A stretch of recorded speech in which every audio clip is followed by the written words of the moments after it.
Pioneer public school में scout guide के हुई परीक्षा। छत्तीसगढ़ शासन स्काउट गाइड संचालक मंडल रायपुर के द्वारा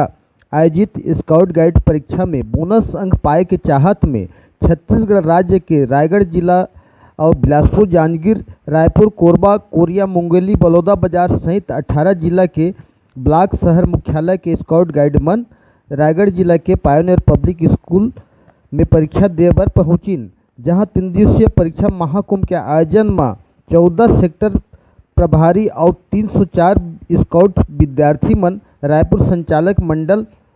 के द्वारा आदेशित परीक्षा में भाग लीन। रायपुर संचालक मंडल राज्य सचिव कैलाश सोनीहर अचानक निरीक्षण पर पहुंचिस, जहां परीक्षा हाल में जाके सीधा विद्यार्थी मन से मुलाकात करे लगिस और ठहराव भोजन व्यवस्था के अवलोकन करे खातिर स्कूल परिसर में भ्रमण करिस, जहां उचित इंतजाम व्यवस्था ला देख के प्रशासन अधिकारी श्री कैलाश सोनीहर, स्कूल संचालक सनत चौधरी और स्कूल प्राचार्य श्रीमती इकेश्वरी चौधरी ला राज्य स्तरीय परीक्षा में स्काउट गाइड के व्यवस्था करे ला देख के प्रशंसा करिस और सहयोग प्रदान करे के बधाई दीस। हमारे चैनल में सब्सक्राइब करो, लाइक करो। छत्तीसगढ़िया 24 घंटा ले ब्यूरो प्रमुख केशव महंत, रायगढ़।